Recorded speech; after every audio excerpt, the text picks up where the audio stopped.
No recuerdo un solo día de mi infancia en el que no tuviera miedo, ni uno solo donde pudiera despertarme sin esa sensación pesada en el estómago que me decía que algo malo iba a pasar, porque en mi casa el mal vivía con nosotros. Se sentaba en la mesa del comedor, dormía en la habitación principal y tenía el rostro de mi padre, un hombre que para el mundo exterior era respetable, trabajador, alguien que saludaba amablemente a los vecinos y pagaba sus cuentas a tiempo, pero que detrás de la puerta cerrada de nuestra casa se transformaba en un monstruo que me quitó mi infancia pedazo por pedazo hasta que no quedó nada de la niña que debía haber sido.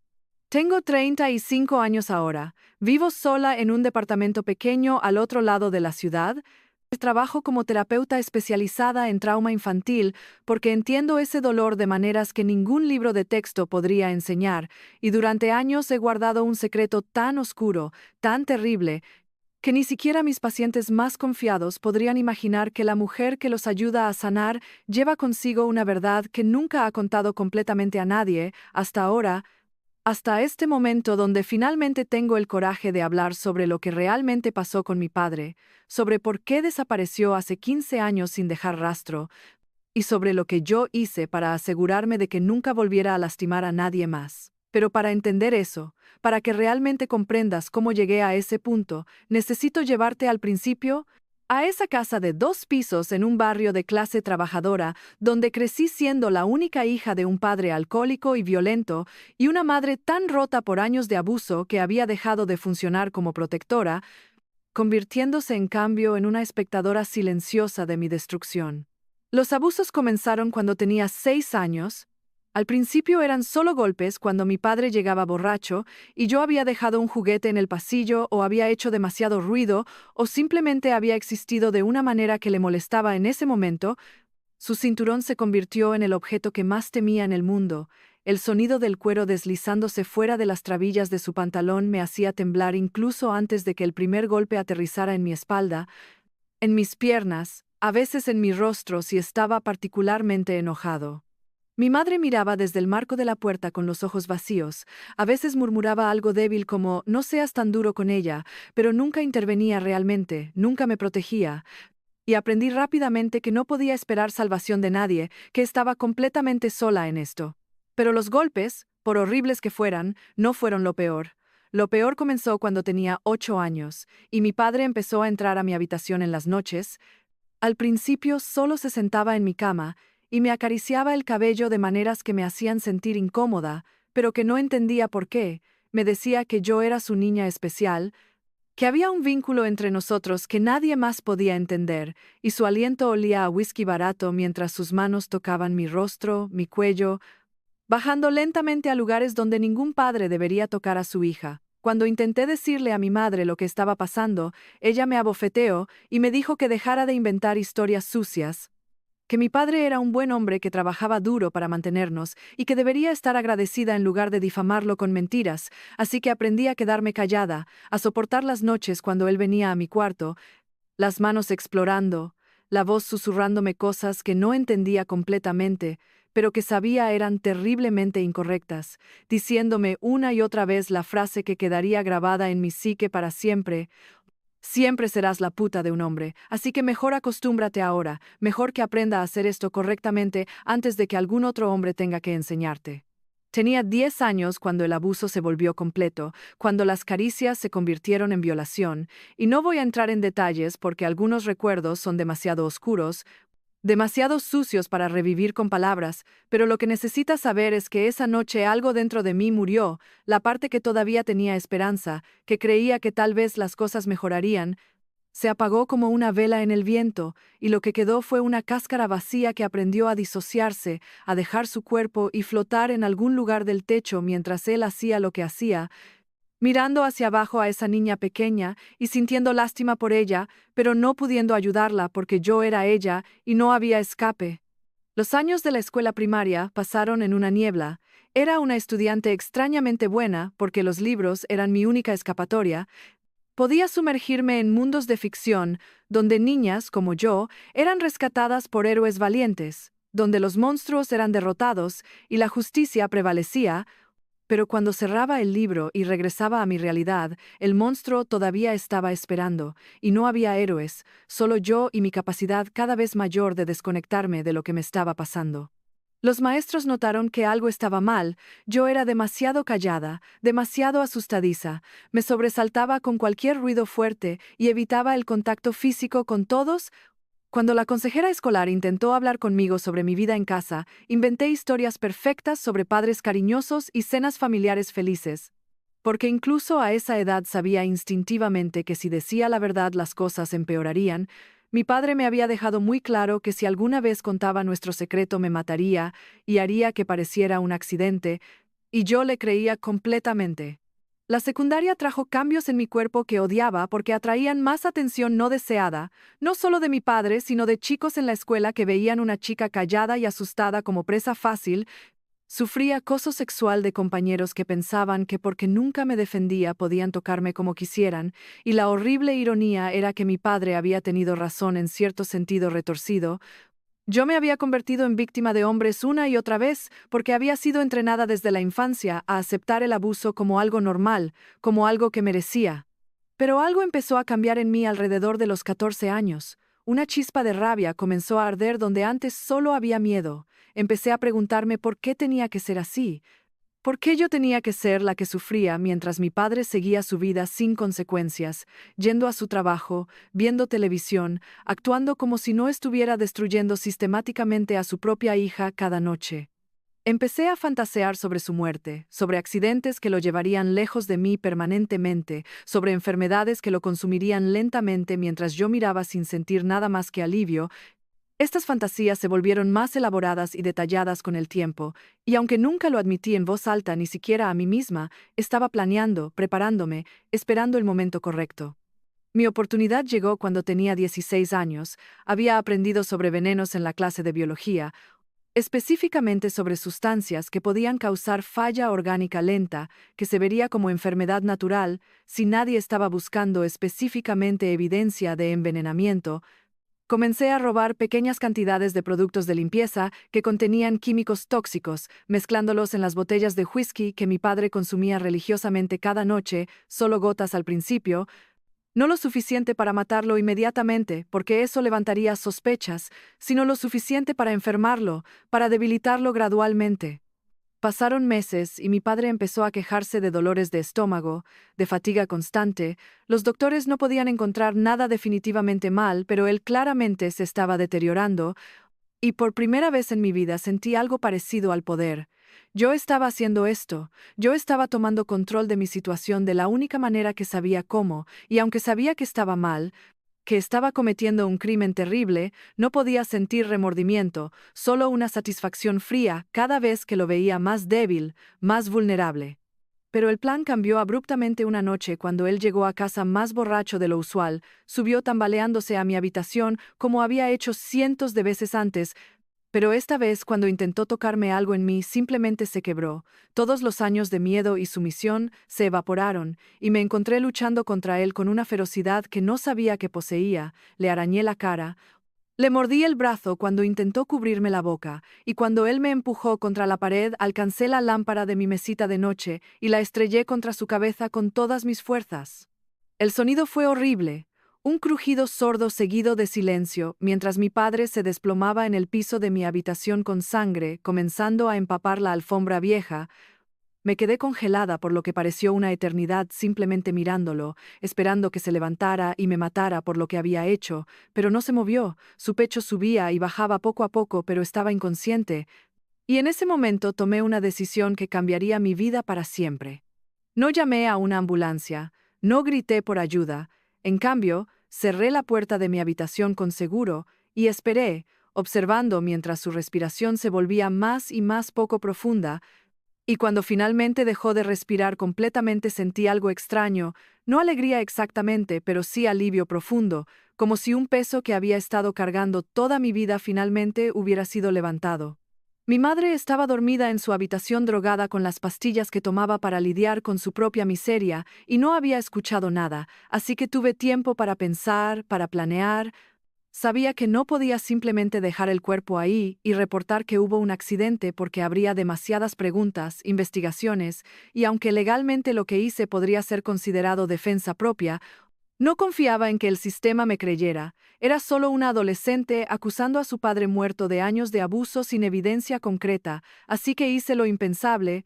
Esperé hasta que mi madre tomara su ducha matutina como hacía religiosamente cada día a las 6 de la mañana, y arrastré el cuerpo de mi padre por las escaleras, cada escalón haciendo un ruido sordo que estaba segura despertaría a todo el vecindario, pero nadie vino. Lo metí en el garaje donde guardábamos el auto viejo que ya ni siquiera funcionaba, y usando fuerza que no sabía que tenía, lo metí en el maletero. Pasé el resto de ese día actuando normal, yendo a la escuela aunque no recuerdo una sola cosa de mis clases. Mi mente estaba completamente ocupada con lo que tenía que hacer esa noche. Cuando regresé a casa, mi madre preguntó casualmente dónde estaba mi padre y le dije que había mencionado algo sobre un viaje de trabajo. Ella apenas reaccionó, tan acostumbrada a sus ausencias inexplicadas, que una más no le pareció extraña. Esa noche, cuando mi madre estaba dormida profundamente gracias a una dosis extra de sus pastillas que discretamente había agregado a su té, saqué el auto del garaje. Algo milagroso sucedió y el motor arrancó después de varios intentos, y conduje. No tenía licencia, apenas sabía cómo manejar basándome solo en haberlo observado, pero la adrenalina me guiaba mientras salía de la ciudad hacia áreas rurales que conocía de excursiones escolares. Encontré un área boscosa, densa, a unas 2 horas de nuestra casa, un lugar donde rara vez iba gente, y con la pala que había robado del garaje cavé durante horas hasta que tuve un hoyo lo suficientemente profundo. Cada palada de tierra sentía como estaba cavando mi propia liberación, enterrando no solo a mi padre, sino a todos los años de trauma que representaba. Cuando finalmente lo bajé al hoyo y comencé a cubrirlo con tierra, sentí algo extraño. Hablé con él por primera vez desde que había muerto. Le dije todo lo que nunca pude decirle cuando estaba vivo. Te odio por lo que me hiciste, te odio por robarme mi infancia, por hacerme sentir sucia y rota, pero más que nada te odio por hacerme convertirme en esto, en alguien capaz de matar. Y espero que donde sea que estés ahora, estés sufriendo una fracción de lo que me hiciste sufrir a mí. Regresé a casa justo antes del amanecer, limpié el auto lo mejor que pude, devolví la pala y me metí en la cama temblando no de miedo sino de agotamiento extremo. Dormí por primera vez en años sin pesadillas, sin despertar aterrada esperando que mi puerta se abriera, porque sabía que nunca más se abriría, que estaba finalmente segura. Los días siguientes fueron surreales. Mi madre eventualmente reportó a mi padre como desaparecido cuando no regresó después de una semana. La policía hizo preguntas rutinarias. Revisaron sus cuentas bancarias que no mostraron actividad, hablaron con sus compañeros de trabajo que dijeron que no había mencionado ningún viaje, pero sin evidencia de crimen foul play no había mucho que hacer. Los adultos desaparecen todo el tiempo, especialmente hombres con problemas de alcohol. Asumieron que había abandonado a su familia o había tenido un accidente en algún lugar, y eventualmente su cuerpo aparecería. Pero nunca apareció. Pasaron meses, luego años, y la vida continuó. Mi madre se deterioró sin mi padre, irónico considerando que él había sido fuente de tanta miseria, pero ella había definido su existencia alrededor de ser su esposa sufriente y sin ese rol se perdió completamente. Murió de una sobredosis de sus pastillas cuando yo tenía 18. Oficialmente fue declarado accidente, pero siempre sospeché que fue intencional. Su manera de finalmente escapar de una vida que nunca tuvo el coraje de cambiar. Me fui de esa casa apenas pude, usando seguro de vida y la venta de la propiedad para pagar universidad. Estudié psicología obsesivamente, queriendo entender no solo lo que me había pasado, sino por qué. Cómo un padre podía hacer esas cosas a su hija, cómo una madre podía fallar tan completamente en proteger, y cómo una víctima podía convertirse en perpetrador cruzando líneas que nunca pensó que cruzaría. La terapia me ayudó eventualmente, aunque nunca conté la verdad completa. Siempre dejé fuera la parte sobre lo que realmente pasó esa noche, sobre dónde estaba el cuerpo. Hablé sobre el abuso, sobre el trauma, sobre mi rabia, pero guardé el secreto más oscuro para mí misma. ¿Cómo podía admitir que había matado a mi padre y escondido su cuerpo? ¿Cómo podía esperar que alguien entendiera que aunque técnicamente era asesinato, para mí había sido supervivencia? Durante años viví con miedo constante de que alguien encontrara el cuerpo, que algún excursionista o trabajador de construcción tropezara con huesos en ese bosque remoto y las autoridades finalmente conectaran los puntos hacia mí. Cada vez que veía noticias sobre restos humanos descubiertos, mi corazón se detenía, pero años se convirtieron en décadas y nada sucedió. La naturaleza había reclamado ese lugar, y mi padre permanecía donde lo había dejado, pudriéndose en la tierra como merecía. Con el tiempo el miedo disminuyó siendo reemplazado por algo más complejo, no exactamente paz porque lo que hice siempre estaría conmigo, pero aceptación de que había hecho lo que necesitaba hacer para sobrevivir, y que en lugar de dejar que eso me destruyera, lo había transformado en combustible para ayudar a otros. Me especialicé en trabajar con sobrevivientes de abuso infantil, particularmente aquellos que habían sido abusados por miembros de familia, y encontré que podía conectar con ellos de maneras que otros terapeutas no podían. Entendía su rabia, su vergüenza, su sensación de estar rotos más allá de la reparación, y podía ofrecerles algo que nadie me había ofrecido a mí: creencia incondicional, validación de que lo que les pasó fue real y terrible y no fue su culpa. Ayudé a docenas de víctimas a través de años a encontrar sus voces, a reportar sus abusos, a testificar contra sus perpetradores, y cada vez que un abusador era llevado a justicia, sentía una satisfacción que llenaba parcialmente el vacío que mi propia falta de justicia oficial había dejado. No pude llevar a mi padre a corte, no pude verlo en prisión pagando por sus crímenes, pero podía asegurarme de que otros abusadores enfrentaran consecuencias.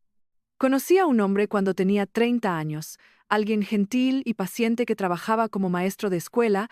Le conté sobre mi pasado, no todo pero suficiente, sobre el abuso, sobre cómo mi padre había desaparecido, y él nunca presionó por detalles que no estaba lista para dar. Entendió que había partes de mí que siempre estarían cerradas, dañadas de maneras que ninguna cantidad de amor podía arreglar completamente. Intentamos tener una relación, pero eventualmente terminó porque yo no podía dar lo que él necesitaba. Intimidad física me disparaba de maneras que no podía controlar. Mi cuerpo recordaba el trauma incluso cuando mi mente quería superarlo, y aunque él dijo que entendía, eventualmente el peso de mis limitaciones fue demasiado. Ahora vivo sola, como mencioné. Tengo mi trabajo que me llena. Tengo algunos amigos cercanos que saben versiones editadas de mi historia, y tengo este secreto que he cargado durante 15 años, preguntándome si algún día debería confesarlo, si hay fecha de prescripción para este tipo de crimen, si alguien realmente vendría tras mí después de tanto tiempo por un caso donde el muerto era claramente mi abusador. Pero más que el miedo legal, lo que me mantiene despierta algunas noches es la pregunta moral: ¿hice lo correcto? No al defender en el momento, esa parte estoy segura fue supervivencia justificada, sino después, al esconder el cuerpo, al mentir, al dejar que todos creyeran que simplemente había desaparecido. Privé a otros de cierre, aunque siendo honesta mi madre probablemente sabía en algún nivel que algo terrible había pasado y eligió no mirar demasiado de cerca, igual que había elegido no ver mi abuso durante años. La verdad que he llegado a aceptar es que no hay respuestas limpias aquí. Lo que me pasó fue horrible. Lo que hice en respuesta fue también terrible, aunque comprensible dado las circunstancias. Y tengo que vivir con ambas realidades. Soy tanto víctima como victimaria, tanto sobreviviente como asesina, y esa complejidad es algo que he aprendido a cargar. Si mi padre hubiera vivido, si lo hubiera reportado, y él hubiera ido a prisión, ¿me habría sentido mejor? Tal vez, o tal vez habría pasado años en testimonios traumáticos siendo interrogada sobre los detalles más íntimos de mi abuso, siendo cuestionada sobre si realmente fue tan malo, viendo a mi padre potencialmente recibir sentencia ligera, porque el sistema con frecuencia falla a las víctimas de abuso sexual, y luego viviendo con miedo de que eventualmente saldría y vendría por mí. Al menos de esta manera sé que está muerto, que nunca lastimará a otra niña, que sus huesos se están descomponiendo en tierra sin marcar donde nadie lo llorará, y hay cierta justicia poética en eso, que el hombre que me hizo sentir invisible y sin valor terminó literalmente invisible, borrado de la existencia de manera que nadie recordará su nombre en una generación. La razón por la que finalmente decidí contar esta historia ahora, después de 15 años de silencio, no es porque quiera confesión pública o porque estoy buscando absolución, sino porque sé que hay otros como yo Personas que sufrieron abusos tan terribles que los llevaron a lugares oscuros, que cruzaron líneas que nunca pensaron que cruzarían, y que viven con secretos que creen que los hace monstruos. Quiero que sepan que no están solos, que la supervivencia a veces requiere hacer cosas impensables, y que aunque esas acciones tienen peso, no definen completamente quiénes somos o qué podemos llegar a ser. He pasado 15 años redimiendo de maneras pequeñas lo que hice esa noche, cada víctima que ayudo a sanar, cada abusador que ayudo a poner tras rejas. Cada vez que me quedo despierta hasta tarde escuchando a alguien contar su historia sin juicio, es un pedacito de balance restaurado al universo.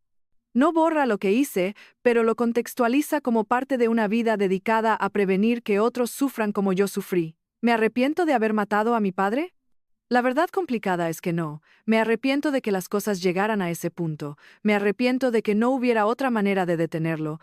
Me arrepiento de que el sistema de protección infantil fallara tan completamente que una niña de 16 años sintiera que su única opción era homicidio, pero del acto mismo, de ese momento donde tomé control de mi vida de la única manera que podía, no me arrepiento, y tal vez eso me hace una persona terrible, o tal vez simplemente me hace humana, alguien que hizo lo que tenía que hacer para sobrevivir en circunstancias extraordinariamente horribles. Si las autoridades alguna vez leen esto y deciden investigar, si algún día tengo que enfrentar consecuencias legales por lo que hice, ¿lo aceptaré? No con alegría, pero con comprensión de que las acciones tienen resultados incluso cuando están justificadas en nuestras propias mentes. Pero hasta ese día si llega, continuaré viviendo mi vida de la mejor manera que puedo, ayudando a otros, sanando lentamente y sabiendo que aunque nunca seré completamente normal, aunque siempre cargaré las cicatrices de lo que viví y lo que hice en respuesta, soy más fuerte de lo que mi padre jamás intentó hacerme creer. Demostré que sus palabras eran mentiras, que no soy ni nunca fui la puta de un hombre, que tomé mi poder de vuelta de la manera más definitiva posible, y que construí una vida que tiene significado y propósito, a pesar de sus intentos de destruirme. Esa es mi venganza final. No solo que está muerto, sino que yo estoy viva, realmente viva, no solo existiendo, sino prosperando de maneras que él nunca imaginó posibles para mí. Así que papá, donde sea que tu espíritu esté, si es que existe algo más allá, quiero que sepas que fallaste. Intentaste romperme, pero lo que no mataste solo me hizo más fuerte, y tu legado no es mi destrucción, sino mi sobrevivencia, y eso es algo con lo que puedo vivir.